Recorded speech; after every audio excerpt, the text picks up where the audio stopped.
You're useless. You can't even handle the chores or take care of the kids, let alone pay the alimony. Kyle had finally shown up at the hospital 3 weeks after my traffic accident, spouting these harsh words without showing any concern for me as I lay there in the hospital bed. At first, I had hoped Kyle came to visit me out of concern, but he proved to be a letdown. I sighed deeply. To be honest, I had already been thinking about getting a divorce. I didn't expect Kyle to bring it up now, but I guess I should be thankful it saved us both some trouble. Fine, I agreed quickly, which surprised Kyle. Little did he know, I was already one step ahead. I wanted to tell him that I knew what he was planning, and I was silently laughing at him in my head. My name is Sarah. I'm a 40-year-old housewife living with my husband, Kyle, and our 7-year-old daughter, Lisa. Kyle and I met during a group blind date and got married when I was 30.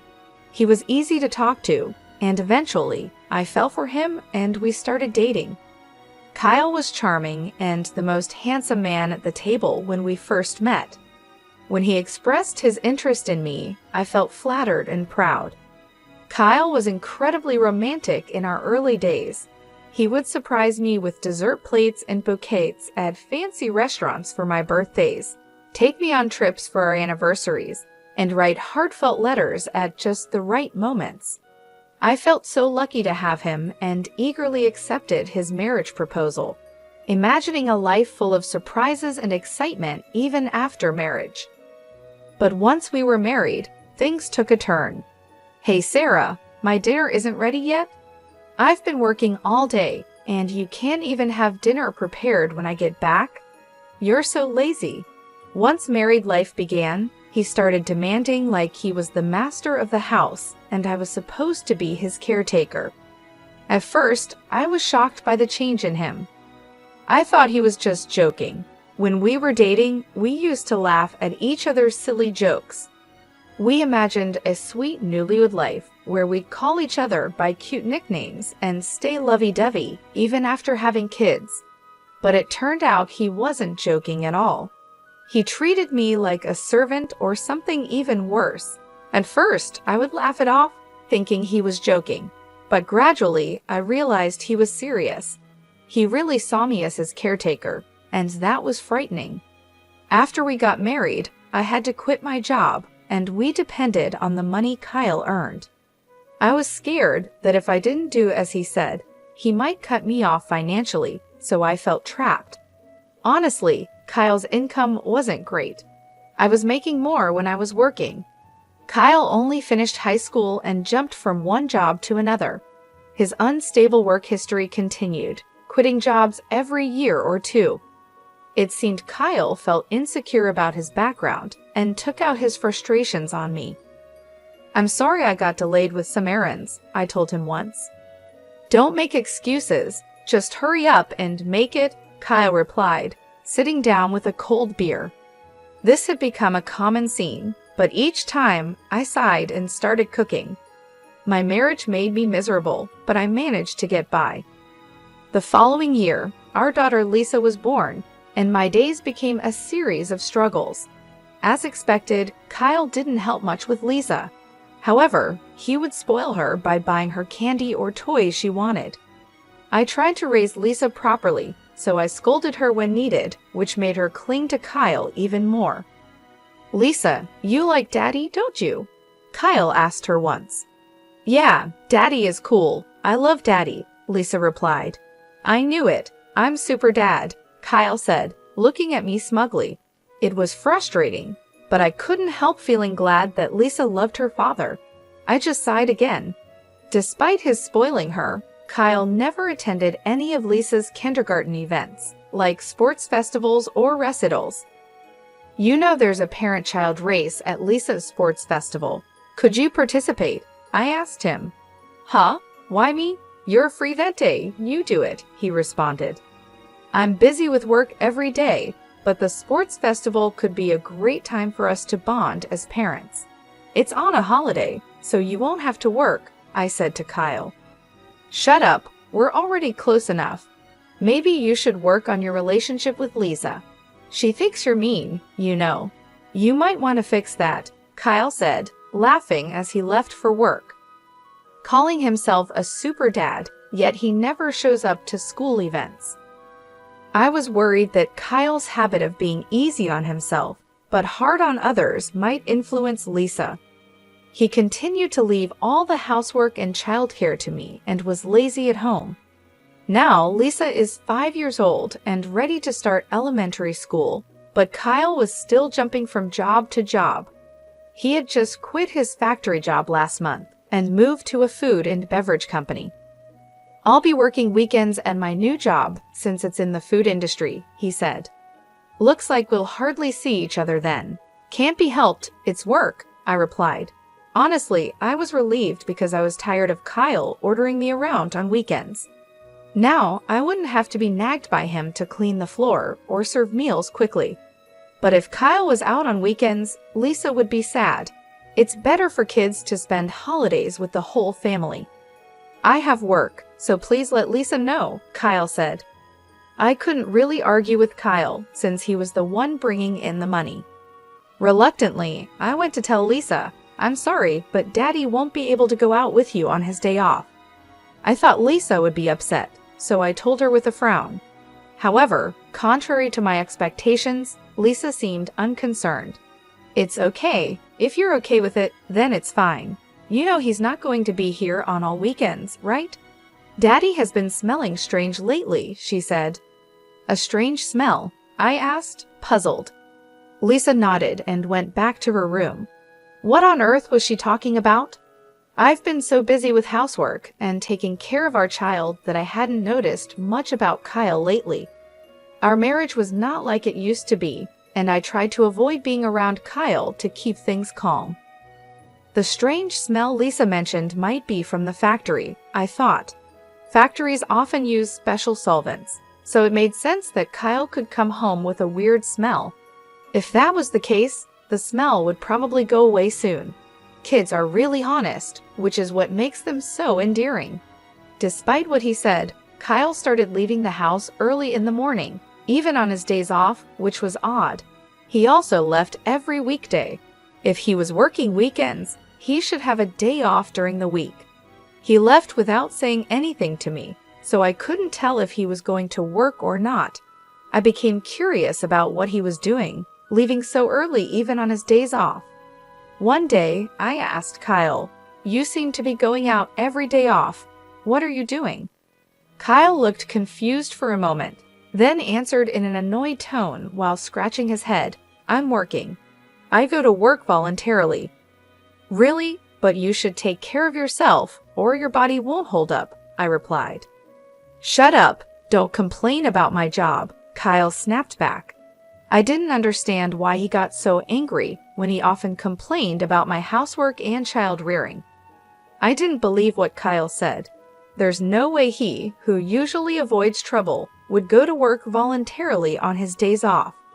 I knew this from watching him closely over the years. If he was that passionate about work, he would have stayed at his previous job longer. I also started paying attention to the strange smell that Lisa mentioned. Indeed, Kyle came home with a sweet, strong fragrance. This strange smell was not from the factory. Why hadn't I noticed this before? I blamed myself for being so naive and vowed not to make the same mistake again. From then on, I decided to watch Kyle more carefully, especially on weekdays when he said he was going to work. He seemed to wake up an hour earlier than usual and took extra care grooming himself. He appeared to be in a good mood on those days, which varied from week to week, sometimes being on a Monday, sometimes on a Thursday. But it was clear that Kyle was happy on those days when he left the house. I went into his room to look for any clues. I felt like a detective searching the house. Since I always cleaned Kyle's room, I knew it well and didn't feel bad about snooping around. If Kyle had hidden anything, it would be in a place not easily seen. I searched carefully under the desk and bed. Finally, hidden in a candy tin in the closet, I found a bunch of letters. What were these? All the letters were from the same person, named Patricia. They had been sent through the mail. The oldest letter was from 4 months ago, and the newest was from yesterday. As I read the letters, I saw phrases like, "I regretted when we broke up, but now I really love you, and I want to go back to the time when I was with you." It sounded like something a lovesick teenager would say. At first, I thought maybe Kyle's ex-girlfriend was sending these letters on her own, but then I read a line that worried me. "I'm glad you like me again. I'm looking forward to our next date." This was from last week. It looked like Kyle was seeing this Patricia today. He was definitely up to something. I took photos of the letters with my smartphone as evidence. I thought about taking the letters, but I didn't want to make Kyle suspicious. Even with these letters, I felt I didn't have enough proof. After thinking it over, I decided to hire a private investigator to check on Kyle. 3 weeks later, the investigator gave me the results quickly.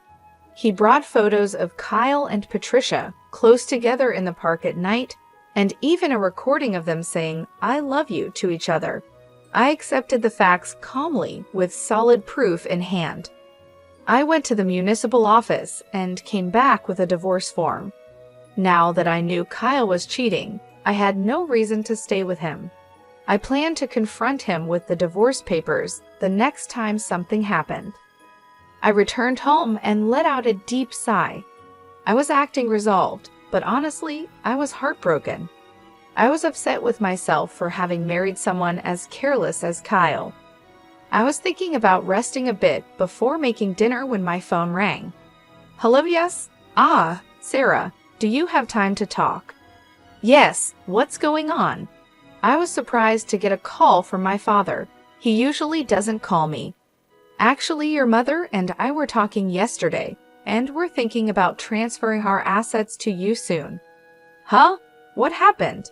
My father ran a company that sold imported goods to Japanese corporations. I was the daughter of a big company president, but I never told Kyle about this. I thought it would make me sound boastful, especially since Kyle jumped from one job to another. "We're getting old and thinking about retiring. We thought about keeping the company going, but didn't want to push it onto you, our only daughter. So we've decided to step back." I see. I felt guilty about not taking over the company, but my parents respected my decision and had planned for the future. I was touched by their thoughtfulness. "We're thinking of handing over our assets to you. Our total wealth is $17 million, but we're fine with just $3 million. We've decided to give you the remaining $15 million. "What? $15 million? I was shocked. That was more money than I could ever imagine earning in my lifetime. "Yes, there will probably be inheritance tax, but you'll still have plenty left. You won't have to worry about living expenses for the rest of your life," Dad said. "Thank you." I expressed my deepest gratitude to my father and mother and hung up. Soon, $17 million would be coming my way. With that money, I wouldn't have any worries, even if I divorced Kyle. No offense to him, but he probably couldn't earn that much. I felt relieved and was in a daze for a while. I glanced at the clock. It was 6 p.m. I realized I needed to make dinner and checked the fridge, but there were no groceries left. I got ready to go shopping at the supermarket. My heart was light, but I had also felt a sense of urgency that Kyle might come home soon. As I was hurrying across the last crosswalk to the supermarket, the light turned green. "Watch out!" someone yelled, but it was too late. My body was already in the air, and then I hit the ground hard. A sharp pain shot through my head, and without understanding what had happened, I lost consciousness. When I woke up, I was lying on a hospital bed. The first thing I saw when I opened my eyes were my parents and Lisa. "Sarah, thank goodness," Mom said. Lisa was crying next to me. I gently stroked her head.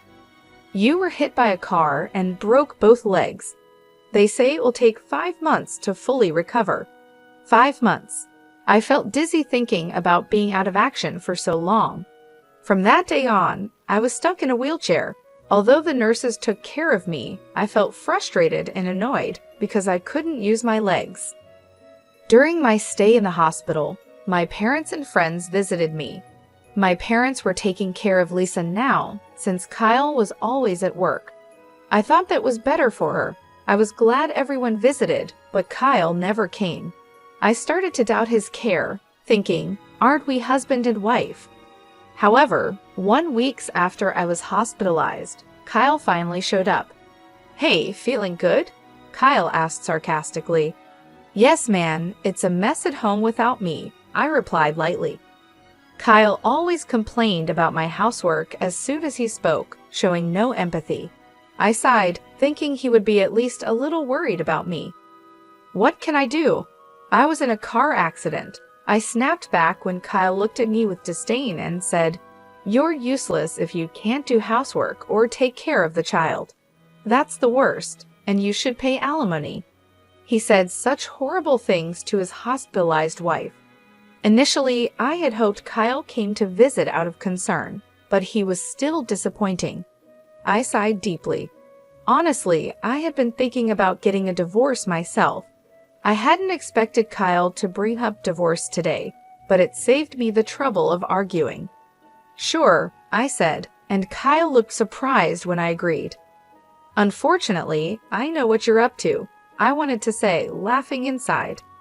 Here's a divorce notice. I took out a filled-in divorce form from a bag that my mother had brought and held it in front of Kyle's face. You already had this. Kyle was briefly confused, his eyes wide, but then he took the divorce notice from me and filled in his name and address right there. I felt relieved knowing I wouldn't have to see Kyle's face ever again. I wanted to tell them the feeling was mutual, but I just watched him leave silently. Probably Kyle will remarry Patricia after the divorce. I don't know what kind of woman Patricia is, but it's sad to think she's going to marry someone as controlling and unpleasant as Kyle. I feel a bit guilty about Lisa, but deciding to leave was something I had thought about a long time ago. I promised myself I would take good care of Lisa. A month after Kyle left, my life was peaceful. The time without my husband nagging me felt like heaven. I was released from the hospital and started physical therapy. I decided to stay at my parents' house until my leg healed. My parents were angry at Kyle when they learned about the divorce, but they stopped pressing the issue when I told them I wanted to forget about him. Lisa doesn't seem lonely even without her father around and is going to elementary school happily. In the end, Lisa also noticed Kyle's domineering behavior and probably doesn't see him as a father anymore. I was convinced that divorcing Kyle was the right decision, but one afternoon, I got a call on my mobile phone. I ignored it when I saw Kyle's name, but the phone kept ringing nonstop. Eventually, I answered the call. Hey Sarah, when are you coming back?